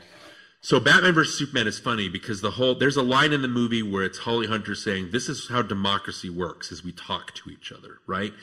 And then the whole rest of the movie, instead of learning from that, the whole rest of the movie is just characters not talking to each other. When Superman goes to fight Batman, he talks to him for maybe 1 second, then he gets pissed and he just tries to kill him for the rest of the time. And then they don't talk. And then so it comes down to the very end. And it's this big, meaningful scene where it's Affleck's Bruce Wayne talking to Diana talking to her about what it means. Men kill, we fight, but we can do better. And he's talking to her. That scene, to me, in BVS, is the epitome of mansplaining. Because he is telling the lesson. He is vocalizing the lesson of the movie. And telling and saying what men mean and what they're good at. He's espousing to this woman who's lived hundreds of years and has already seen it happen. He's talking at her. He's not letting her talk. She knows all this already, and he's basically just mansplaining to her the meaning of the movie, and all she can do is just walk off. And I'm like, I don't. But that's the difference between this movie. Between that movie and this movie there's a sincerity when Arthur says, and again, you can see it when Atlanta comes up, you can see Orm's world shatter. He's like, you're alive. All this I've been so angry for so long for no reason. But he doesn't know how to handle it because he spent the whole movie. He's not just going to be fine within a 5-minute, denouement, right? He's broken to the point where Arthur has to say, when you're ready, let's talk. But, how Orm put, let's see, what is his name? I keep forgetting his name. How Orm put Volko away, and he says, make sure he has a view. When they take Orm away, Volko says, well, make sure that he has a view, right? There's a kindness and a heart to the movie. And when you see Atlanta and Tom get back together, when you see Arthur, say, I'm Arthur, man, I'm in charge of, I've been able to bridge the sea world and the real world. He's vocalizing it, but in a way that's not talking down to the audience. No. Again, it's very sincere and it works. Mm-hmm. And at the very end, I was like, yeah, that was great. Thank you for this. Thank you for making a sincere, goofy comic book movie, because that's what comic books at their very heart, at the very center, that's what they are. And so I think Wan really nails that attitude, regardless of the too muchness. Yeah, I agree. And I think that, just that whole thing of like the characters who just talk to each other and want to learn from each other and from their experiences. I feel like DCEU movies after this one they learned from this, because in the Shazam movies, in Birds of Prey, in Wonder Woman 84, you have more scenes of people talking to each other, trying to talk each other down, trying to appeal to each other's like this basic humanity in a way that hadn't been done in these movies before. And so I think that that's what the universe took from this movie, and what James Wan and the screenwriters did. Like, look, we need to have these heroes talk to each other. We need to try. Yes, they're going to beat each other up, but we need to remind the audience these are human beings beneath all the colorful costumes and the powers and the CG, whatever. And after this movie, I think that they latched onto that. And this movie starting that, I'm eternally thankful to it for that. Mm-hmm. It's like, this is a really good like starting point for the second half of this universe. And part of me is going to be sad to see it end, just because I'm going to miss the roller coaster of quality and insanity of it all. I hope going forward they can maintain the whole I hope they continue letting the directors dictate how the movies go instead of being a unified thing. I mean, you can have it be a universe if you like. Like, I'm not against that, but just like, I want DC movies to continue feeling like, oh, Kathy Yan made this movie, or oh, Zack Snyder made this movie, or oh, Patty Jenkins made these 2 movies. They're her movies. Or even, for better or worse, Joss Whedon made that movie, and only he could have made that movie. It's like, I like seeing an artist's fingerprints on their work and not feeling like, oh, anybody could have made this. Mm-hmm. Yeah, again, if we're to bring this back to the Snyder Bros, the thing that frustrates me is it has to be one thing. It can't be multiple things. Even though Zack Snyder, their God, it approves of all this and wanted it this way, right? Even though he gave Jenkins the blessing or all this stuff. It's like, you don't have to have one morose sourpuss kind of tone to your movies, but it's just not for me. But I'm not saying that shouldn't exist. It's just, there should be different things that we can pull from, but you don't have to get toxic about it. It's just, I like that there are all these different filmmakers that are able to do what they want and have a stamp and make a stamp on them, as opposed to what just happened with the Marvels, right? Where it's DaCosta. That hurt.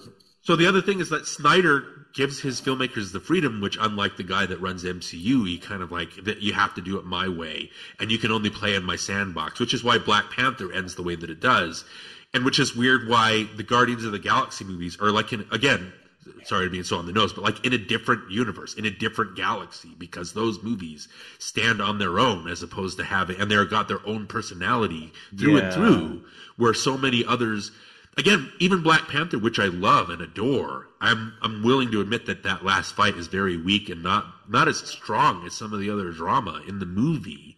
And luckily it brings it back with the drama. But again, it's good that you give these people the freedom to do what they want to do, even if you don't always agree with where they take it. At least there's a personality. Yeah, and I think it also, I agree.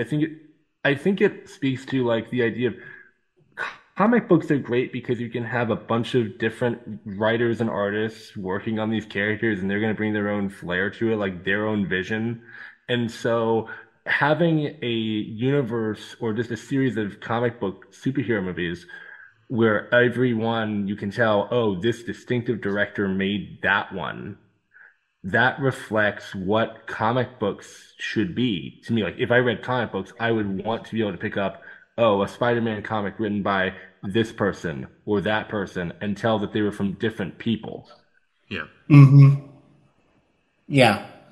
No, absolutely. To bring it back to Aquaman, and I mean, honestly, one of the main reasons I wanted to talk about this movie, Darin, you were talking about all of these scenes that really have an impact, especially at the end. You're talking about the reunion between Tom and Atlanta, and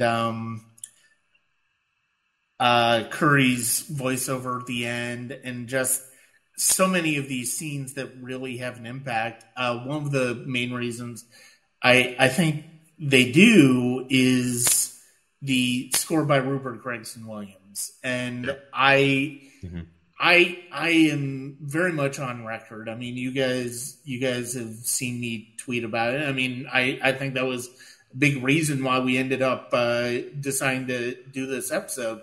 I love Gregson-Williams' score. It's one of those scores where I don't know that I would ever say it is necessarily a great score, but it's one of my very favorites of all time. And one of the things that I keep coming back to when I listen to it is that it's very lush. It's a very lush synthesized sound. Darin, you and I were talking about Zimmer last year, and right. This score really does, like the Zimmer score that this reminds me the most of is Broken Arrow, which is one of my favorites, and it's because of the synthesizers.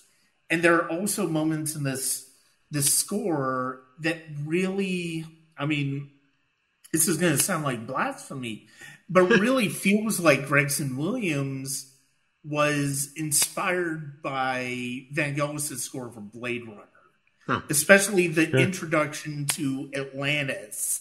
Yeah, I think that type of that track, the synth stuff, right? The synth stuff it has such a sound. It really it really takes us into the world of Aquaman in the same way that Vangelis did in Blade Runner.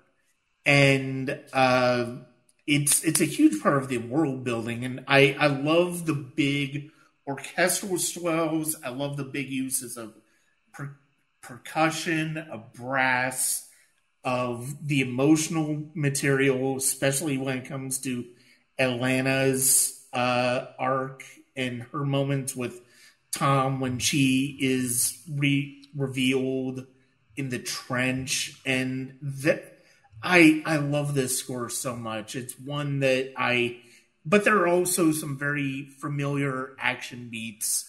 They're not unlike a lot of what we've heard from composers like Harry Gregson-Williams and Hans Zimmer and other composers over the years. That's another plus, I think, for the DCEU is I think it's got stronger scores, and that, again, it might have to do with the Zimmer kind of thing. But Wonder Woman has a very strong theme. I think Superman has a very strong theme. And again, this score, it's not like the greatest score, but it works for the movie. And I think the big flourishes, and Williams knows how to, he knows how to score each individual scene so that each scene has a different flavor to it. Yeah. I think that's big. Again, the music scores are the visuals in these movies, the action scenes in these movies are very rich. There's a voice that's rich to them. So I don't know. It's hard because I'm tired of the connectivity of the MCU, but then the reason this universe didn't work, it's just so messy. Like there's no connection to anything. And so so I don't know. I welcome the reboot because it goes back to I don't want I get tired of trilogies or universes because it's like I welcome new takes, right? I mean, I remember getting really mad. So Batman was before I really dived into Batman comics, like the 89. It didn't really do it for me. I mean, the aesthetics worked. I mean, Batman Returns wasn't really a Batman movie. Batman Forever kind of got more of Batman for me, that kind of thing. It's just, you're kind of getting there's different takes. You can like them or not. I remember getting really mad about Batman and Robin because they didn't have anything else, right? And then the Nolan movies came, and I was like, oh, this is the Batman that I've always wanted. Not just that I've always wanted, but that I didn't know that I needed. And so when The Dark Knight Rises ends with the shot of Bruce Wayne happy and complete and kind of overcoming his pain, I was like, this is what I needed from a Batman story. So when Batman v Superman came out, it's just kind of the thing that I kind of rolled my eyes at. I was like, well, this isn't my Batman. I already have the Nolan Batmans. I already have the animated series. I can turn to those, right? But the problem is, if I disagree with your take on a franchisable character, I get depressed when it turns out that that's the only take we're going to have for the next 10 years. I would rather have a different take and have different filmmakers come in. I'm just getting tired of the whole trilogy thing. And again, I can say that because I basically got what I wanted because of the Nolan films. So I had that feeling with like I will praise this movie whenever possible, but like I had that with the 2003 Peter Pan that no one saw. I love that one. Yeah, I've seen it. So it's like how you feel about the Nolan Batmans. That's how I feel about that Peter Pan, where it's like, look, this is the Peter Pan that I never knew I needed. Like this just gets it. All the joy of going off to Neverland, and then all the darkness of it. It's like this is perfect. And then realizing he needs to grow up to experience the world. And so I see other takes come, and I'm like, I'm not mad these exist, but they're not going to be my take. They're not going to reach this. We're never going to have another one like this again. And they don't all have to be. I'm not going to gatekeep like that. But for me, that Peter Pan is what I think of when I think of those characters in that story. When I think of Superman right now, I think of Christopher Reeve, because he understands the beacon of hope aspect of the character. When I think of Wonder Woman, I think of both of the Patty Jenkins movies. It's like, these are definitive versions of these characters for me. And when I think of Aquaman, I think of Jason Momoa. It's like, this is what I think this character looks like. This is how I think he acts like, how he sounds. This is who he is. And any other take is going to have to live up to that. But at the same time, it's exciting. I want to see where it goes. I think the main negative with Gunn's new take is keeping some of the old actors. I get why people are having a problem with that because Viola Davis is a god tier A+ get for any movie ever. But it's weird that we're keeping her, and by proxy, you're just going to ask me to ignore. What are you asking me to ignore? Like, did the Suicide Squad and Peacemaker happen? Did Suicide Squad 1 happen? Like, what?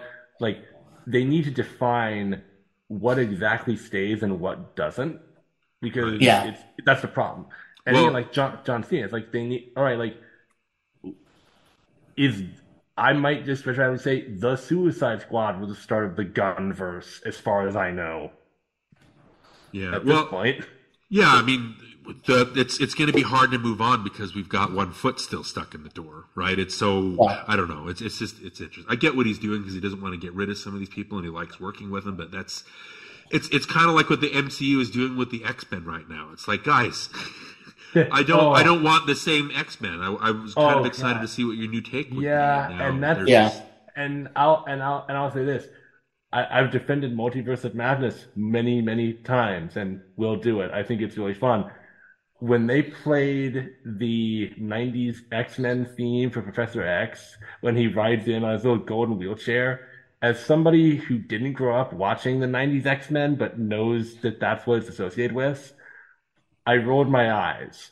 I was like, that's okay, right. So I get why you're doing it, but it's weird. It's like, I don't have any affection for that. I mean, yes, Patrick Stewart back, hooray!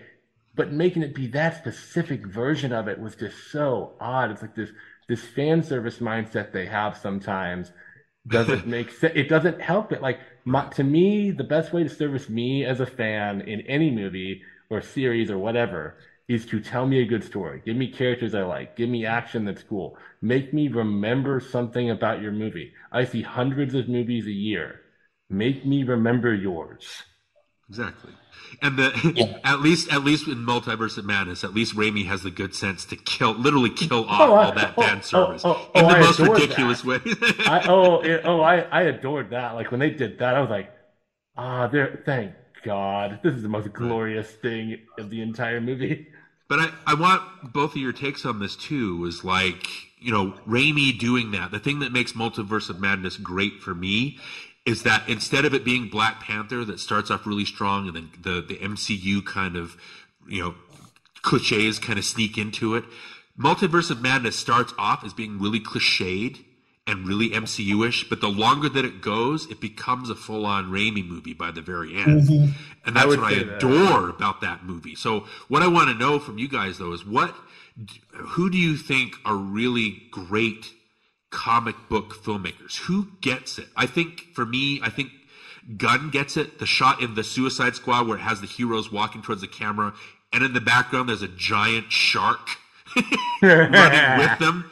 It sells the silliness of what comic books is. I think Gunn gets it. Obviously, you guys know that I adore the Guardians of the Galaxy movies. Raimi absolutely gets it. I don't think that in comic books, for me,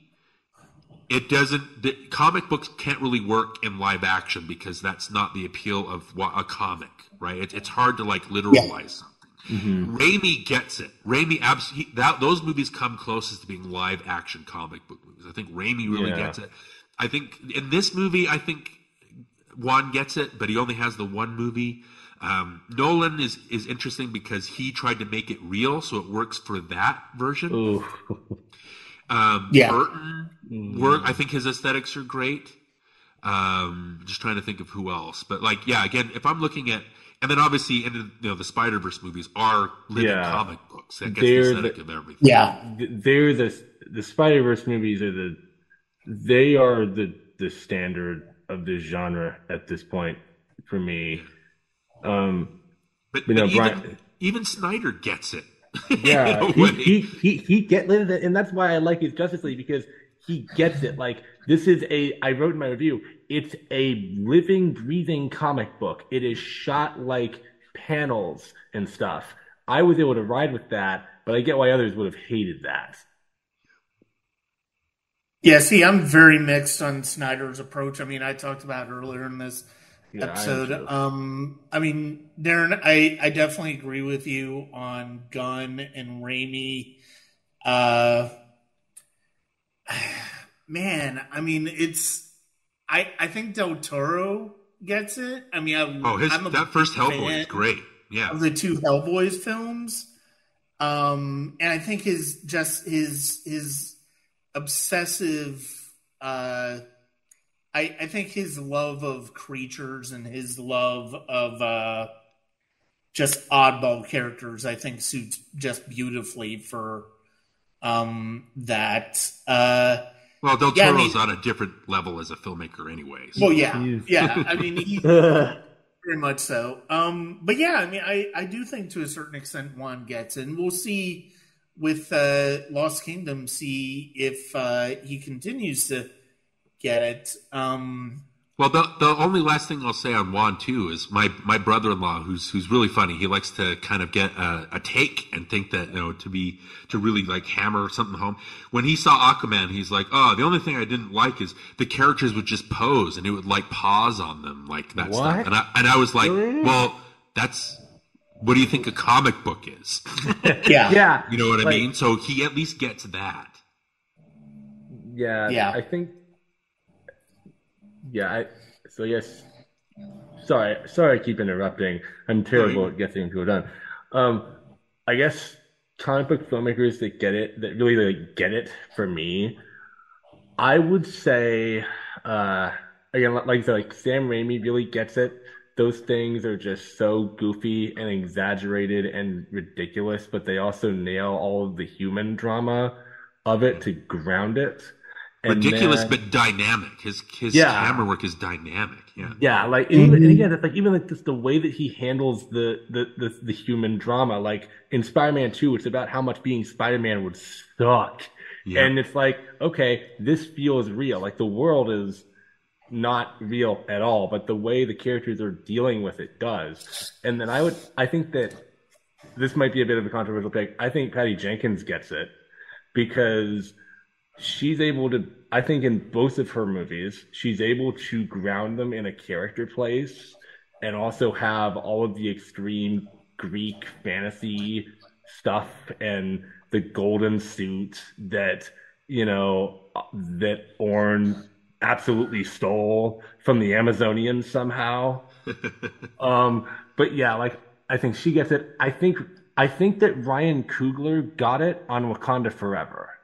I think that he got it there in that he's able to have much more fantastical elements in that movie than in the first one, but also again like keep the emotional center of it on the characters grieving and just making them feel human and all of that. And then again, number one choice, I think the Spider-Verse guys really, really, really get it. Because those movies are insane and visually nuts, and they're doing things that you can only do well in animation, but they're also telling stories with these characters. I mean, literally, they have the Ben Day dots, like, so it looks like it's printed on comic book pages. I didn't even realize that, like that. Yeah, you look really close, but it's on a technical level. It's just. And the thing, like, I was watching Across again a couple of weeks ago, and it was like, as insane and outrageous as this story is, if I try to describe it to someone, the punch of what the characters are dealing with really, really lands. So I don't think about, oh, this is stupid, all these different Spider-Man. There's a Spider-Man dinosaur over there. What is that? I'm like, oh no. Miles Morales needs to get out of here. Oh man, I hope Gwen Stacy can deal with this and figure out who she is. It's like they really get it in a way that I don't think any other filmmaker working today does. And like how combine the absurd with the relatable. Well, gentlemen, I have to wrap up this conversation because I'm starting to crash over here. We could go on forever. I think that's the thing. Yes, we can. I mean, I've had a long day, but I mean, I have really enjoyed this conversation. It's been a long time coming, and it's been great to hear your respective opinions on this movie and on comic book movies in general. I mean, this is part of why I wanted to have this conversation because there's so much to talk about with regard to this movie in its place in comic book cinema. And before we wrap up, if you guys want to share where we can find your work. You go first. Well, again, you can. The only place you can really find me is on Twitter. I'm not calling it that other thing. I think I'm going to stop doing that. But you can find me at DW Lundberg. Right now, I think we started our next season in Nostalgia Cast. This time, instead of looking at 90s movies, we're looking at 70s movies. So already people are disinterested. But it's been really interesting so far because we're 3 episodes in, and it's just being able to talk about new Hollywood and how Spielberg and De Palma and Scorsese and Coppola came in because, Hollywood and audiences are tired of the big budget spectacle of the 50s and 60s. And so the 70s it breathed new life into film for at least a decade. And it's funny because reflecting on that in the 70s, we're seeing that exact thing play out now, which is what Spielberg said a few months or a couple years back, saying about there's going to be an implosion. There's going to be a few movies that are not going to just crash, which is what we're seeing with comic book movies now. And so we're now in a place because Hollywood is ebbs and flows and it repeats and it's a circle. And so we're going through that thing all over again. Because after the 70s, the studios wrestled back control, and the 80s were all about excess, and the 90s they found independent stuff. And so it's just been really interesting seeing the cycles that Hollywood goes through, especially talking about 70s films. So that's what we're doing there now. We've covered The Godfather. We've covered The Deer Hunter. We've covered Disney's Robin Hood. So yeah, please go and check us out over there. We're having a fun time. And again, just because you're not familiar with these movies because they were made 40 years ago, that doesn't mean you shouldn't appreciate them, because without those movies, we wouldn't have the movies we have now. So I think that's something. Exactly. Yeah, I had to learn that during college, because I used to have the mindset of, if it's not made before 1999, why do I need to care about it? If it's not made within the last 30 years, why do I need to watch it? It's going to be days. It's not going to have any point to me. And then I took a film studies class where we watched Sunset Boulevard from 1950, which I fell in love with. So I was like, wow, yeah, I kind of want to see older things now. That really hit me in an unexpected way. That still holds up 70 or however many years after. Yeah. Right. Well, Kevin, where can we find you? You can stalk me on Twitter at Kevin _the Critic on Twitter, Kevin the Critic, all one word on Instagram, Kevin the Critic, the words are spaced out on Facebook, and you can find links to all of that and my written film reviews on kevinthecritic.com.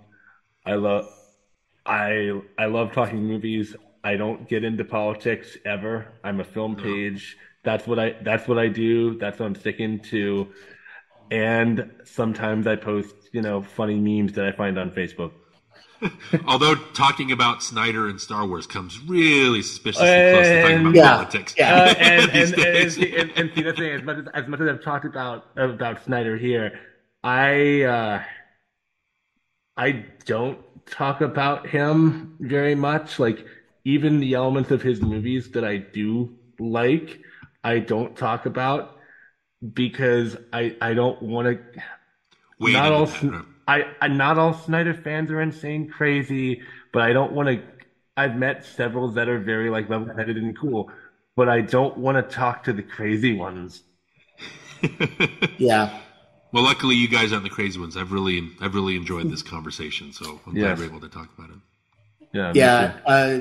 Gentlemen, thank you very much for joining me tonight. Thank you for having us. Always a pleasure, Brian. Thank you.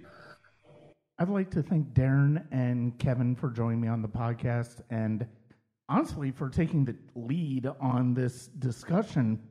It's not necessarily something I asked them to do. It's just kind of how the conversation went, and it really was beneficial because of the fact that I was out of town when we were recording this, and I was really exhausted. I was coming after a very long day at work, coupled with 2 screenings on my phone. So it was a long day, and I'm really glad that they were able to help guide the discussion for what we wanted to talk about. That's going to be it for this episode of the Sonic Cinema Podcast. and I'm looking forward to sharing my last episode of the podcast this year, as well as getting started on 2024. The end of this year has been a bit weird, but I do hope to get back to a regular schedule as I've started to lean into what this schedule for my work is going to be like. And I hope to have some more podcasts, some more great guests, and hope to have some, in addition to new guests, as some returning guests as well, like Darin and Kevin, because I always enjoy talking to them. Thank you very much. You can check me out at Sonic Cinema Patreon, patreon.com/Sonic Cinema, wherever you listen to the podcast, as well as www.sonic-cinema.com.